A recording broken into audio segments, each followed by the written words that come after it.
24 снежня, аўторак. Вітаю спадарства, гэта Белсадзум. З вами Сергей Пацасонны. А сёння абмяркоўваем. Пытанне пра дзяржпераварот у Беларусі. Тэма, якую распаўсюджвае расійская прапаганда. Навошта і каму патрэбна? Затрыманне за рассылку ад ініцыятывы «Сумленныя людзі». Пытанні пра сумленне і адказнасць. Раство ўчасткі вернікаў, узгадваем традыцыі ды прыглядаемся да святкаванняў. Дзяржаўны пераварот у Беларусі. Расійскія паблікі распаўсюдзілі гучную навіну. Падзея прымеркаваная да гэтак званых прэзідэнцкіх выбараў праз месяц. Аднак ёсць пытанне да гэтага ўкіду.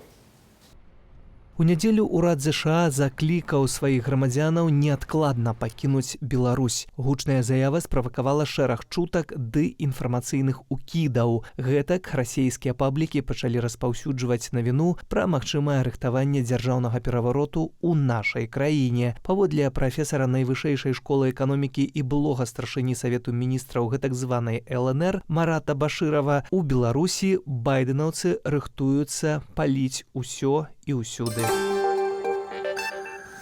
На відэасувязі Павел Латушка, намеснік кіраўніцы аб'яднанага пераходнага кабінету Беларусі, лідар народнага антыкрызіснага ўправлення. Вітаю. Вітаю вас. Спадару Павел, як толькі гэтак званыя выбары ў Беларусі, так пачынаюцца дзяржперавароты, джипы з выбухоўкамі, ледзь не вагоны са зброяй едуць ізноў у Беларусь. Хто за гэтым стаіць гэтым разам? Масква ці Менск? Ну, вы ведаеце, першая інфармацыя, якая з'явілася у пабліку, гэта інфармацыя была звязана з нейкім Васілем Дандыкіным, капітанам першага ранга, расійскім у адстаўцы, палкоўнік, як агульнавайсковае званне, можам параўнаць, які заявіў аб тым, што ў Беларусі рыхтуецца дзяржаўны пераварот 24-25 студзеня наступнага года.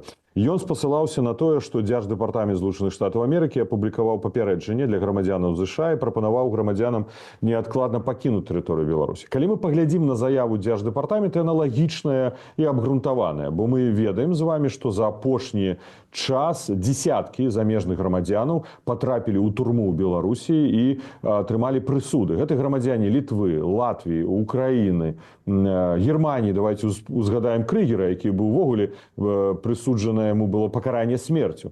Таксама знаходіцца грамадзянін ЗША Юрый Зянковіч у турме. І нягледзячы на тое, што нават з ім запісалі прапагандысцкі фільм, яму дадалі да 13,5 гадоў турмы яшчэ 2 гады. Так што Злучаныя Штаты Амерыкі папярэджваюць, што сітуацыя некантралюемая, што Лукашенко падтрымлівае вайну, што могуць тэарэтычна закрывацца пагранічныя пераходы, і што амерыканскі ўрад не ў стане будзе дапамагчы. Бо ў Беларусі адбываюцца проста адвольныя затрыманні. У турмах гэта катаванні. На гэтай падставе расійскі эксперт, ну нібы эксперт, кажа аб тым, што ў Беларусі рыхтуецца дзяржаўны пераварот. Але калі мы будзем шчырымі, давайте скажам, што хто бы мог сёння зрабіць дзяржаўны пераварот у Беларусі. Я магу нават назваць гэтай прозвішчы. Гэта некалькі генералаў. І гэта генерал Карпенкоў, намеснік міністра ўнутраных спраў, камандуючы ўнутранымі вайскамі. Гэта генерал Вальфовіч, дзяржсакратар Савета бяспекі. Гэта, напрыклад, генерал Муравейка, начальнік генеральнага штаба. Чаму я называю гэтай прозвішчы? Гэта не ўсе, магчыма, таму што гэта тыя людзі, які, на наш погляд, прадстаўляюць расійскія інтарэсы ў Беларусі. І менавіта гэтых людзей павінен баяцца Лукашенка. Бо яны ў крытычны момант не будуць выконваць яго загад, а хутчэй за ўсё выканаюць загад з Крамля. Таму той, хто бегае каля яго ног, хто сёння паказвае сваю лаяльнасць, могуць быць тымі здраднікамі, якія здрадзяць Лукашенко. І Карпянкоў, спадару Павел, Карпянкоў, Вальфовіч і Муравейка не служаць разам з Лукашенкам Крамлю. І чаго тады тут баяцца Лукашенку, калі ўсе яны ў адной лодцы? Ну, не зусім так, бо калі ўстане пытанне, паўстане пытанне скінуць з пасады Лукашэнку, калі ён не будзе адпаведным чынам лаяльны да Масквы, вось тады яны скарыстаюцца з гэтых генералаў. Ну, гэта, скажем так, гэта такая ацэнка сітуацыі. Мы разумеем, што, хутчэй за ўсё, гэта карысна рускім. Рускія гэта робяць дзеля таго, каб зноў паказаць Лукашэнку, хто ў хаце гаспадар.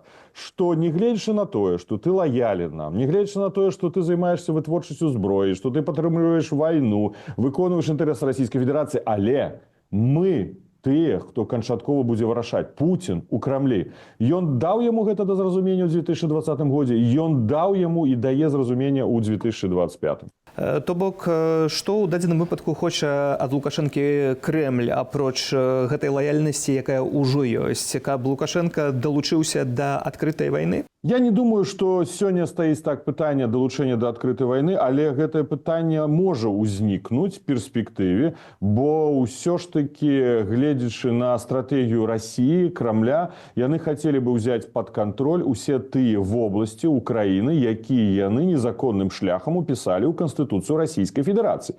І я сабе з цяжкасцю уяўляю, што Пуцін публічна перад сваім грамадствам, перадусім перад сваімі элітамі адмовіцца ад гэтых тэрыторый. Ён іх зафіксаваў у Канстытуцыю Расійскай Федэрацыі. Яму што, зноў сабраць усіх у Крамле і сказаць, ведаеце, я перадумаў, я не буду гэтыя тэрыторыі акупоўваць, забіраць. Не, ён будзе гэта дабівацца. Як гэта зрабіць? І тут вось заўсёды ўзнікае пытанне стратэгічнага палажэння Беларусі, беларускага балкону, які найбольш кароткая дарога з Беларусі ў напрамкі Кіева, які можа стварыць нават не уваходзячы на тэрыторыю Украіны патэнцыйную пагрозу. Мы ведаем, што абвешчаны так званыя вучэнні Захад 2025. Так што тут гэтая тэрыторыя можа быць скарыстана.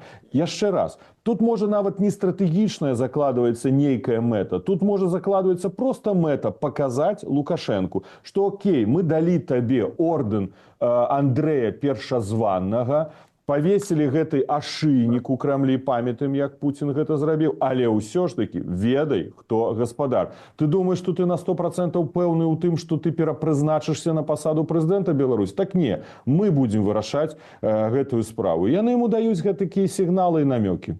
У такой рыторыцы гучыць крышку, што Лукашенко нібы нейкі гарант беларускай незалежнасці атрымліваецца, які яшчэ дзесьці рэшткамі супрацьстаіць Маскве. Не, ён не з'яўляецца гарантам незалежнасці, абсалютна. Лукашенко стварыў сітуацыю крытычную для існавання беларускай дзяржаўнасці, беларускай дзяржавы і нашай незалежнасці. Ён фактычна прывёў да стану, калі ён сам павінен баяцца ўсіх. Ён баіцца перадусім беларускае грамадства, бо ён здраджвае беларускаму грамадству, ён рэпрасуе беларускае грамадства, і для яго самым галоўным ворагам з'яўляюцца беларусы.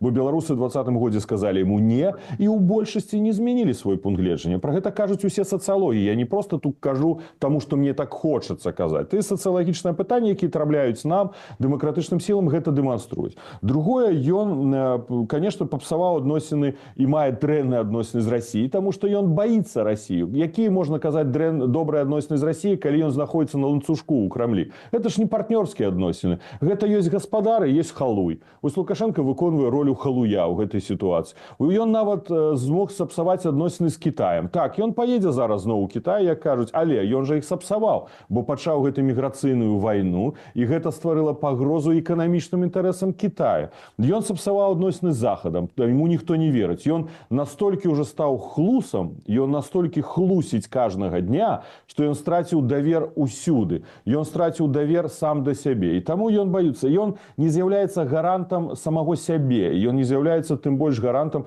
нашай незалежнасці. Гарантам можа быць толькі беларускі народ, беларускае грамадства. І вось для нас, як бы гэта не гучала агульна, але важнейшай мэтай з'яўляецца вяртанне суб'ектнасці беларускаму народу. Бо толькі беларускі народ можа гарантаваць незалежнасць. Вяртанне суб'ектнасці беларускаму народу, беларускім народам, якога так баіцца Александр Лукашенко, як вы кажаце, якім чынам? Ці тут іншы шлях, апроч менавіта дзяржаўнага перавароту, магчымы? Ці будзем сядзець і чакаць, пакуль штосьці здарыцца? Ну, дзяржаўны пераварот – гэта сілавы захоп улады. Да? Я ўжо маю артыкул... Іншы сцэнар нейкі ёсць у гэтай сітуацыі. Я прысуджаны уже до 18 гадоў турмы за падрыхтоўку дзяржаўнага перавароту. Наколькі разумею, Светлана Ціхановская таксама. Ну, неудалы гэта дзяржаўны пераварот, пакуль што мы тут з вами сядзім і размаўляем, так што не атрымалася захапіць уладу. Да. Ну, это, конечно, так пропаганда захотела, каб мы стали удзельнікамі гэтага дзяржаўнага перавароту. Мы павінны казаць про транзіт улады. Якія тут могуць быць варыянты? Да? Ну, першы, які прыходзіць на розум, гэта транзіт, калі Лукашенко пераходзіць на тую пасаду, якую ён сам сабе прыдумаў, якую ён заняў. Давайте не забывацца, што он мае две зараз пасады. У тым ліку старшыні так званага Усебеларускага народнага сходу. З'яўляецца новая асоба на пасадзе прэзідэнта. Ну, гэта немагчыма бліжэйшым часам, але ў перспектыве. І тады ўжо ад гэтага можна плясаць. З гэтай асобы можа ўжо інакш камунікаваць грамадства. Ці ён будзе даваць іншыя, ці яна пасылу грамадства. Захад можа распачаць. Лукашенко збіраецца на прэзідэнцкія так званыя выбары ў студзені, так што ні пра ніякі транзіт размовы не ідзе. Што будзем чакаць, пакуль Лукашенко памрэ, ці што? Вы запыталі, як вярнуць беларускаму грамадству суб'ектнасць. Таму я адказваю на гэтае ваше пытанне. Другі тэзіс – гэта калі Лукашенко не вяртаецца по тым ці іншым прычынам. З Масквы ці з Аб'яднаных Арабскіх Эміратаў. Самалёт не можа стартаваць, альбо аэрапорт не прымаюць. Таксама Лукашенко памірае. Ну, гэта больш, можа, такая просты варыянт, он памірае. І вось тады я просто хачу на што сканцэнтравацца. Пакуль Лукашенко ёсць на гэтай пасадзе, ён не дазволіць нікому весці размову з грамадствам і з дэмакратычнымі сіламі.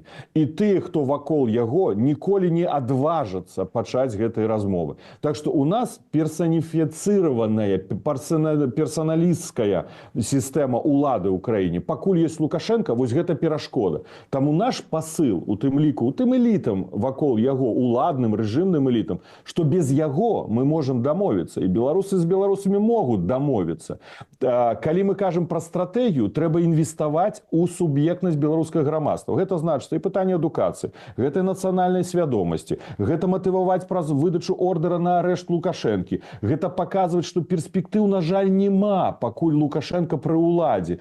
Да. Это не значыцца, што мы заўтра з вами можам арганізаваць велічэзныя пратэсты на вуліцах Беларусі. Гэта было добра, да? Мы б хацелі бы гэтага, але будзем рэалістамі. Гэта немагчыма. На жаль, гэта можа некалькі гадоў стратэгія, але яна павінна быць сістэмная. Степ-бай-степ, крок-бай-крок. Кожнага дня біць у гэтых кірунках. І тады гэта спрацуе. Мы, па крайней меры, будзем падрыхтаваны нават на тую сітуацыю, калі ён проста не вернецца па нейкім прычынам, фізіялагічным ці іншым, тэхнічным. То бок, падсумоўваючы, перавароту не будзе. Ну, мы не плануем дзяржаўнага перавароту на сёння. Мы плануем дзеянні, але, напэўна, канкрэтныя, таксама вострыя, якія забаляць Лукашэнку, але перавароту пакуль не. Перавароту пакуль не будзе, кажа Павел Латушка. Дзякую, спадар Павел, за гэтую размову. Абурэнне і злосць, эмоцыі ў стасунку да ініцыятывы «Сумленныя людзі», якую ўжо некаторыя назвалі несумленнымі. Усё пасля таго, як беларусы атрымалі паведамленні ад структуры, а прапаганда паведаміла пра імаверныя затрыманні падпісантаў на экстрэмісцкі рэсурс. Лідарка арганізацыі «Сумленныя людзі» Алена Жываглот пацвердзіла факт рассылкі паведамленняў і адзначыла, нават калі бяспечная камунікацыя з беларусамі немагчымая, спрабаваць даносіць да іх інфармацыю ўсё роўна варта, бо мэта ж добрая. Паводле Жываглот, небяспечную рассылку здзейснілі, каб, цытата, «судзейнічаць развіццю палітычна-грамадзянскай супольнасці ў Беларусі праз грамадзянскую адукацыю». Магчымая ж цана гэткай адукацыі, арышты, кантэнт тэлеграм-боту «Сумленных людзей» у Беларусі з гэтага сакавіка прызнаны экстрэмісцкімі матэрыяламі, а сама арганізацыя мае статус экстрэмісцкага фармавання яшчэ са студзеня 2022, а ўзаемадзеянне з ініцыятывай для беларусаў унутры краіны можа мець крымінальныя наступствы. Гэтак паводле непацверджанай інфармацыі цяпер больш як дзесятак асобаў сустрэнуць Новы год у изолятары. І, уласна, пытанне скірую гаспадарства да лідаркі ініцыятывы «Сумленныя людзі» Алена Жываглот на відэасувязі. Вітаю. Вітаю. Спадарыня Алена, ці рэальна былі гэтыя затрыманні, пра якія кажа Губазік, пра якія кажа прапаганда, ці вы гэтай тэмай займаліся і неяк спрабавалі высветляць? Реально ли были затрымания, задержания? Мы не знаем, у нас нет таких фактов, подтверждающих задержание. Более того, то, чем мы можем оперировать, какой информацией, если люди нам сообщили, не было сообщений, косвенно мы можем рассуждать о том, сколько было запросов к нам, чтобы, например, удалить бот или, там, не знаю, переполох. У нас было всего 2 обращения о том, как удалить бот, потому что не разобрались с инструкцией. Вот. Говорить о том, что это факт и что задержали, мы не можем так утверждать, но не можем и опровергнуть. И здесь мне важно подчеркнуть, что мы осознаем или думаем, что сейчас правильно назвать такую стратегию пропаганды, как пребанкинг, где они имеют все ресурсы, чтобы если задержания нет, и сегодня я говорю о том, что нет фактов подтверждающих, да, это неопровергаемый вброс. Мы не путаем с неопровержимым, неопровергаемым. Мы не можем подвергнуть его критическому анализу. Это делает этот факт уязвимым, и мы не можем... А тое, што з'яўляецца фактам, гэта рассылка ад сумленных людзей ўсё ж таки была.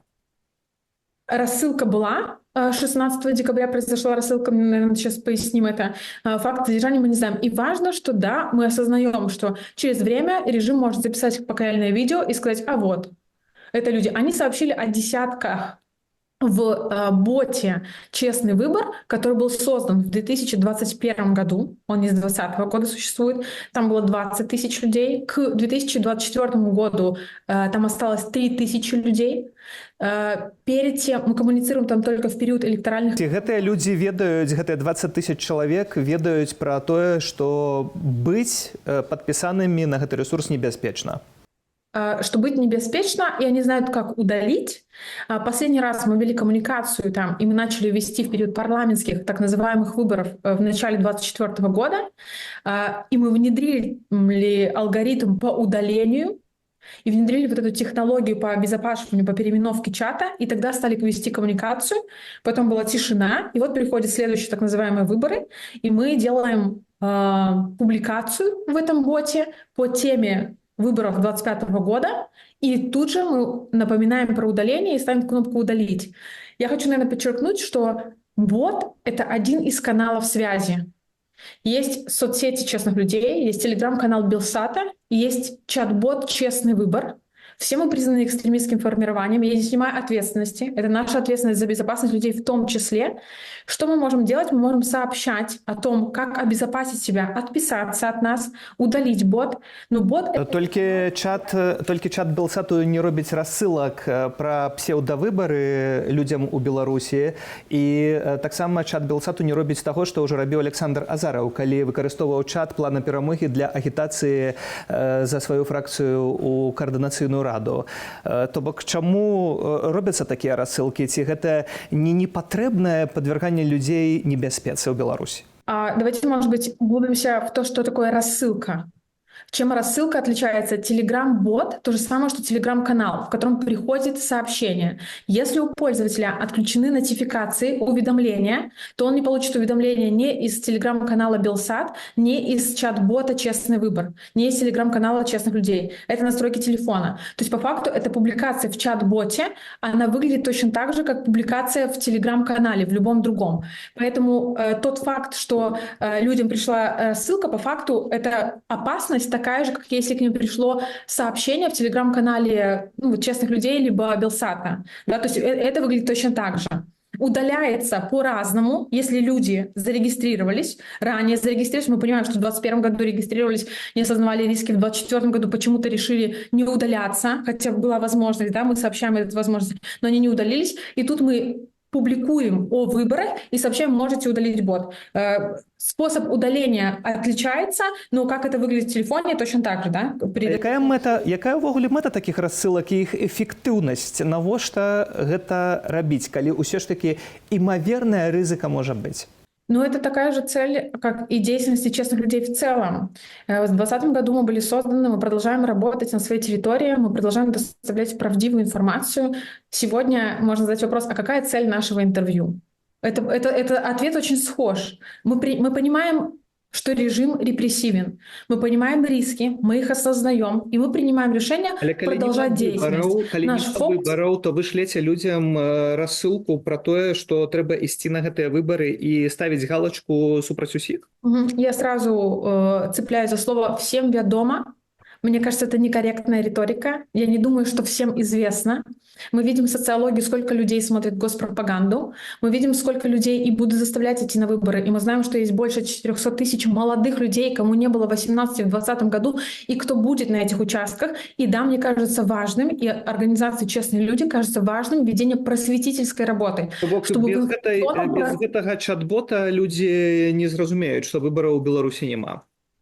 Я не уверена, что и с этим чат-ботом, зразумею, да, у нас есть YouTube-канал, у нас есть Telegram-канал, у нас есть чат-бот, у нас есть email-рассылка, у нас есть Substack, у нас есть эфиры в СМИ. Это все разные каналы коммуникации, и наша задача просветить и рассказать о том, почему это на самом деле не демократические выборы, почему мы называем, что эти кандидаты спойлеры. Мы пользуемся этим каналом. Вы крышку недооцениваете беларусаў і іх інтэлектуальныя здольнасці ацаніць тое, што адбываецца зараз у Беларусі.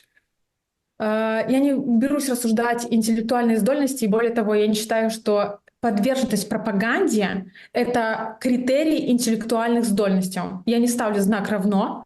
Умные люди подвержены пропаганде в том числе. И мы можем рассуждать по социологическим вопросам только лишь, как работает пропаганда или не работает. Поэтому я не говорю сейчас об эрудиции, интеллектуальных здольностях людей. Вы уже закликали ходить на минулые выборы у парламент таксама и ставить, псаваць гэтыя бюлетэні. Не ўзнікае у вас увогуле тады ўражанне, что вы просто яўку ствараеце Лукашенко? Нет, не возникает. Более того, закликали мы ставить против всех и на парламентских так называемых выборах сейчас «да». И могу сказать, что мы консистентны в этом. Наша стратегия — просветить белорусов. Наша задача первоочередная — образовательная кампания. Галоўнае ва ўсёй гэтай сітуацыі, каб гэткая асвета не прывяла да сапраўдных затрыманняў. Дзякую за гэтую размову. Алена Жываглот, лідарка ініцыятывы «Сумленныя людзі» на відэасувязі. Дзякую, што вы з намі, а яшчэ больш навінаў на нашым канале ў Telegram. Пераходзьце па QR-кодзе на вашых экранах, а яшчэ чытайце нашу інтэрнэт-старонку belsat.eu. Умова адна – бяспека для вас. У Новы год з новымі абмежаваннямі. Чарговыя санкцыі супраць Расіі і Беларусі уводзіць Літва. Яны запрацуюць 1 студзеня. У пералік забароненых для вывазу рэчаў трапілі так званыя тавары падвойнага прызначэння. У тым ліку дэталі для транспартных сродкаў, коробкі перадач, падшипнікі ды сцяплення. Паводле меркавання літоўскага боку, імі могуць скарыстацца ў вайсковых мэтах. Больш навінаў у нашым аглядзе. Беларусь открывае новые посольства на тэрыторыі Еўропы. Прадстаўніцтва нашай краіны з'явіцца пры святым троне ў Ватыкане. Паводле пастановы Саўміну грошы на адкрыццё возьмуць з дзяржаўнага бюджэту. Плануецца, што пасольства запрацуюць налета ў верасні. Хто спрабуе нанесці шкоду Ізраілю, атрымае адказ бязлітасныя сілы. Прэм'ер-міністр Ізраілю Беньямін Нетаньягу заявіў пра рыхтаванне атакі па хусіцкіх стратэгічных аб'ектах у Йемене. Крок стане адказам на абстрэл йеменскімі вайскоўцамі цэнтральнай часткі Ізраілю 21 снежня. Тады адна з ракетаў упала ў зоне Тель-Авіву. У інцыдэнце пацярпелі не менш за 14 асобаў. У Менскім гарадскім судзе пачаўся завочны працэс над стендап-комікам Славам Каміцарынкам. Гумарыста вінавацяць паводле 3 артыкулаў крымінальнага кодексу за распальванне варожасці, паклёп і знявагу Лукашэнкі. У 2020 годзе комік адкрыта падтрымаў беларускія пратэсты. Пазней, у 2022 асудзіў расійскае ўварванне ва ўкраіну. Каміцарынка вядомы і вострымі жартамі пра Лукашэнку, у тым ліку мемам пра Чык-Чырыка. Свет святкуе Раство. Многія сем'і збіраюцца за сталом. Мы далучаемся да святкавання і прапануем рэцэпт старадаўняй беларускай стравы, без якой калісьці не абыходзілася аніводнае каляднае застолле. Праўда, ёсць адзін нюанс. Гатаваць яе трэба ажно 10 дзён. Разам з намі яе гатуе знаўца беларускай кухні Марыя Грыц. Мы з табой будзем гатаваць зараз традыцыйную калядную страву беларускую. На жаль, эта традыцыя знікла, але яна вельмі вартая таго, каб яе адрадзіць. Она неймаверна смачная. Это яблычны сыр.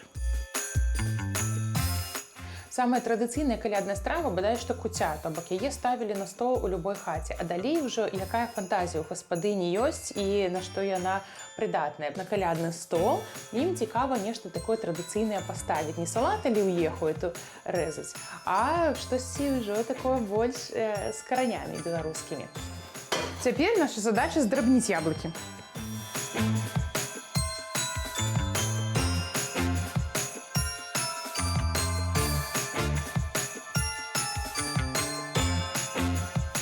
Цяпер мы ставім вот эти перацертыя яблыкі на агень, не на вялікі, каб не пырскала, і агулам гэтая справа можа займаць каля 5 гадзін, то бок это не тое, што хуценька вы зарабіла і гатовае. Часцей за ўсё такі сыр салодкі.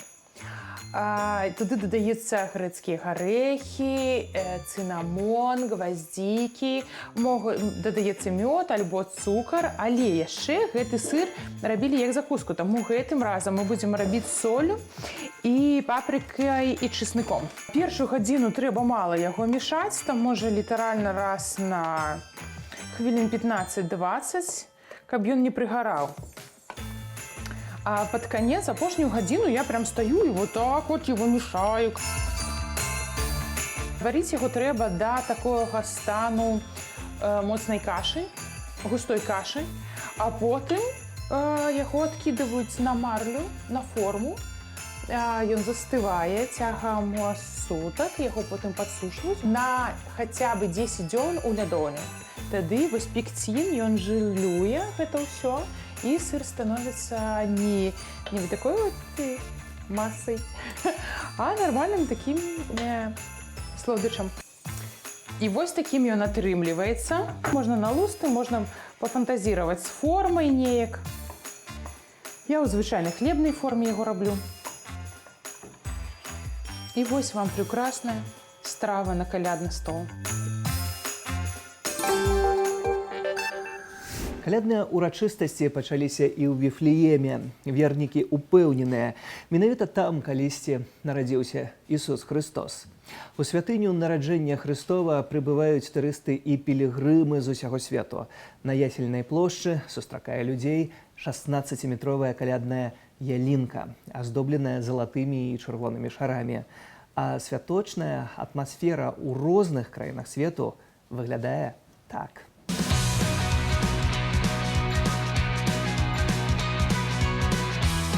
Hello, everybody! Прывітанне ўсім. Так прыемна быць тут у гэты важны і ўрачысты дзень. Я думаю, што немагчыма быць добрым і прыязным увесь год. Гэта сапраўды складана. Проста паспрабуйце зрабіць усё магчымае. І калі ў вас атрымаецца, не турбуйцеся пра падарункі. Прыйшоў час адпачыць.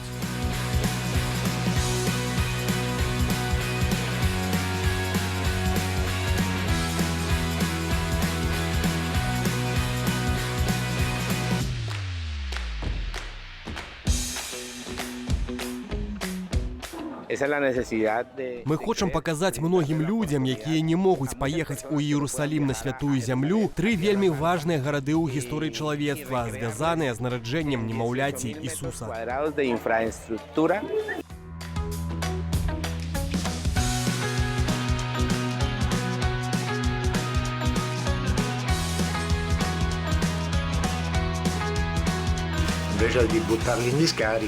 Замест таго, каб выкідаць старыя цацкі, людзі прыносяць іх нам. Таксама шмат кампаніяў пастаўляюць нам цацкі з дэфектамі. Іх нельга прадаць. Мы іх рамантуем, і гэтыя цацкі трапляюць у сем'і, якія маюць цяжкасці. Магчыма, дзеці не атрымліваюць падарункаў на дзень нараджэння ці на раство. Таму мы перадаем гэтыя цацкі тым, хто ў іх мае патрэбу.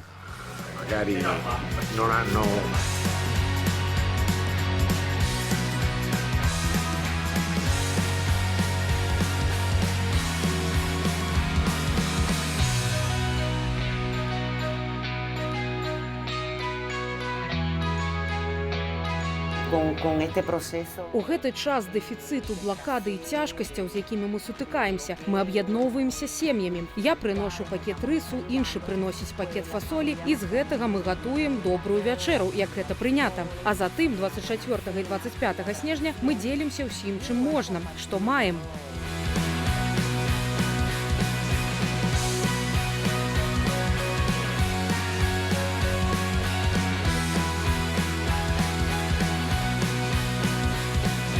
Мы тут, бо гэта важна. У нашыя дні маладыя людзі ўжо не ведаюць звычаяў і традыцыяў.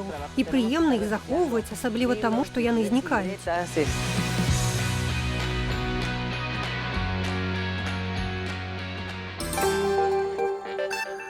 Дзякую, што былі разам. Зычу добрага вечара. Для тых, хто святкуе Раство, пажаданні цеплыні і дабрыні адзін да аднаго. Сергей Пацасонны. Да сустрэчы.